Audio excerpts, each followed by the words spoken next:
ನಮಸ್ಕಾರ, ನನ್ನ ಹಿತೈಷಿ ಎಲ್ಲರಿಗೂ ಇವತ್ತಿನ ವಿಡಿಯೋಕ್ಕೆ ಸ್ವಾಗತ.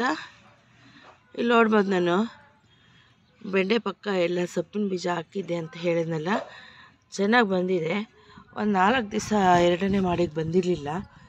ಅದ್ರ ಪಕ್ಕದಲ್ಲಿ ತುಂಬೆ ಮತ್ತು ಕಳೆ ಗಿಡ ಎಲ್ಲ ಬೆಳ್ಕೊಂಡಿದೆ. ನೋಡಿ,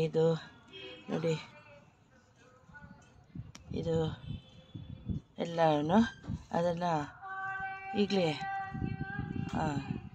ಕಿತ್ಬಿಟ್ಟು ಬಿಸಾಕೋಣ. ತುಂಬ ಬರ್ತಾ ಇರುತ್ತೆ. ಇದು ಇನ್ನೊಂದು ಇದೆಯಲ್ಲ, ಅದು ಬೇಕಾದ್ರೆ ಒಂದು ದಿವಸ ಮಸೊಪ್ಪು ಮಾಡೋ ಟೈಮ್ನಲ್ಲಿ ಪೂರ ಬೇರು ಸಮೇತ ಕಿತ್ಬಿಟ್ಟು ಉಪಯೋಗಿಸ್ಕೊಂಡ್ರೆ ಸರಿ ಹೋಗುತ್ತೆ. ಇದು ಎಲ್ಲ ಈ ತುಂಬೆ ಸಸಿ ಎಲ್ಲ ಜಾಸ್ತಿ ಬಂದಿದೆ, ಅದೆಲ್ಲ ಹಾರ್ವೆಸ್ಟ್ ಮಾಡಬೇಕಿತ್ತು, ಬಿಸಾಕೋಣ. ನೋಡಿ, ಕೀಳ್ತಾ ಇದ್ದೀನಿ. ಈಗ ಸೊಪ್ಪು ಮಾತ್ರ ಕಾಣ್ತಾ ಇದೆ. ನೋಡಿ, ಇನ್ನೊಂದು ಇದನ್ನು ಮಸೊಪ್ಪಿಗೆ ಬಳಸೋ ಅಂಥದ್ದು ತುಂಬ ಚೆನ್ನಾಗಿರುತ್ತೆ. ಟೇಸ್ಟ್ ಅದು ಇದ್ದರೆ ಇದು ಈಗ ನೋಡಿ, ಈ ಎಲೆ ಇದೆಲ್ಲ ಹಾಕಿ ಮಾಡಿ ಎಷ್ಟಿರುತ್ತೆ. ನೀವು ಸಹ ನೋಡಿ, ಈ ಥರ ಟೆರೆಸ್ ಗಾರ್ಡನಲ್ಲಿ ಬೆಳೆಸ್ಕೊಳ್ಳಿ, ತುಂಬ ಖುಷಿಯಾಗಿರುತ್ತೆ.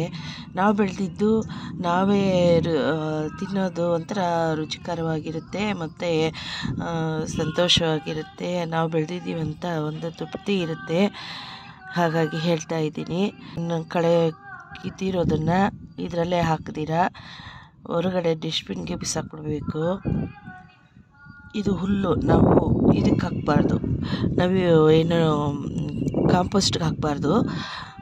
ಎಲೆಗಳು ಬರ್ತಾವಲ್ಲ, ಎಲೆಗಳು, ಆಮೇಲೆ ಒಳ್ಳೆ ಗಿಡಗಳು, ನಾವು ಏನೋ ಬಾಡಿ ಒಣಗೋಗಿರುತ್ತಲ್ಲ ಅದನ್ನು ಹಾಕಬೇಕು. ಈ ಥರ ಕಳೆ ಗಿಡಗಳೆಲ್ಲ ನಾವು ಇದೆಯಲ್ಲ ತುಂಬೆದು ಹಾಕ್ಬೋದು. ಹುಲ್ಲು ಬರುತ್ತಲ್ಲ, ಅದು ಹಾಕ್ಬಾರ್ದು. ಮತ್ತು ಅದು ಹಂಗೆ, ಮತ್ತು ಇದು ಅಷ್ಟೇ, ಇದು ಬೇರು ಸಮೇತ. ಮತ್ತು ಇನ್ನೆಲ್ಲಾದರೂ ಅಂದರೆ ಹಂಗೆ ಬಂದುಬಿಡುತ್ತೆ, ಹಂಗೆ ಆಗಿರೋದು ಇದು ಮಾತ್ರ. ಎಲ್ಲ ಇಷ್ಟೇ ನಾವು ಕಿತ್ತು ಬಿಸಾಕಿದ್ರೂ ಅದೆಲ್ಲದ್ರೂ ಸೇರಿಕೊಂಡು ಬಂದುಬಿಡುತ್ತೆ. ನೋಡಿ, ಎಷ್ಟು ಕೀಳ್ತಾ ಇದ್ದೀನಿ. ಚೆನ್ನಾಗಿ ಬಂದಿದೆ ಅಲ್ವಾ ಸೊಪ್ಪು ಚೆನ್ನಾಗಿ ಬೆಳ್ಕೊಳ್ಳಿ. ಸೊಪ್ಪು ಚೆನ್ನಾಗಿ ಹಾರ್ವೆಸ್ಟ್ ಮಾಡೋಷ್ಟು ನಾವು ಬೆಂಡೆ ಬಂದಿರುತ್ತೆ.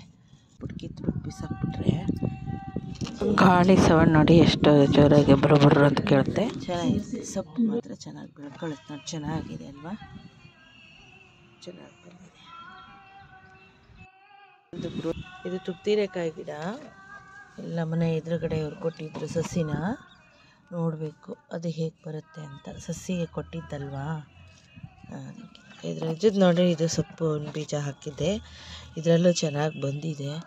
ಜಾಗ ಇತ್ತಲ್ಲ ಇದಿಷ್ಟಕ್ಕೂ, ಹಾಗಾಗಿ ಹಾಕಿದ್ದೆ. ಇದರಲ್ಲಿ ವೇಸ್ಟ್ ಇದೆಯಲ್ಲ ಅದೆಲ್ಲ ಕಿತ್ತು ಬಿಸಾಕೋಣ. ನೋಡಿ, ತುಂಬ ಚೆನ್ನಾಗಿ ಕಾಣಿಸ್ತಾ ಇದೆ, ಇನ್ನೂ ಎಳೆಯದು.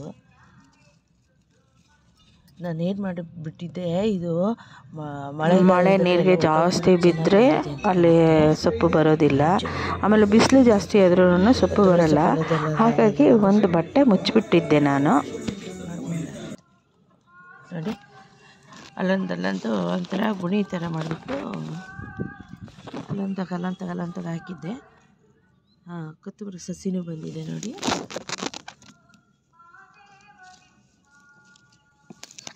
ಇದರಲ್ಲಿ ಜಾಸ್ತಿ ಇಲ್ಲ ನೋಡಿ, ಇಲ್ಲೊಂದಿದೆ. ಅದೇ ಹತ್ರ ಗುಣಿ ಮಾಡಿಬಿಟ್ಟು ಹಾಕಿದ್ದೆ. ಇದು ಯಾಕಂದರೆ ಅಲ್ಲಿ ಚೆಲ್ಲಿದ್ನಲ್ಲ ನಾನು ಸೊಪ್ಪಿನ ಬೀಜ, ಅದಕ್ಕೆ ಒಂದು ಖಾಲಿ ಜಾಗ ನೋಡಿಬಿಟ್ಟು ಒಂದು ಸ್ವಲ್ಪ ಹೋಲು ಮಾಡಿಬಿಟ್ಟು ಅಲ್ಲೇ ಹಾಕಿದ್ದೆ. ಅದು ಹಂಗೆ ಚಿಗುರು ಹಂಗೆ ಬಂದುಬಿಟ್ಟಿದೆ ನೋಡಿ, ಕಾಣಿಸುತ್ತೆ.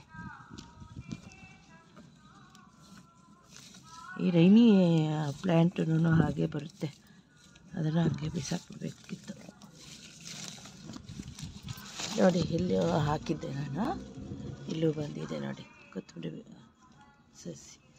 ತುಂಬ ರೇಟ್ ನೋಡಿ. ಇಲ್ಲಿ ಬೆಂಡೆದು ಬಂದಿದೆ ನೋಡಿ. ಇದರಲ್ಲಿ ಜಾಸ್ತಿ ಇಲ್ಲ ಕಳೆ. Thank you for watching. ಜೈ ಹಿಂದ್, ಜೈ ಕರ್ನಾಟಕ ಮಾತೆ. ಮುಂದಿನ ವಿಡಿಯೋದಲ್ಲಿ ಸಿಗೋಣ. ಅಲ್ಲಿಯವರೆಗೂ ಸರ್ವಜನ ಸುಖಿನೋ ಭವಂತು.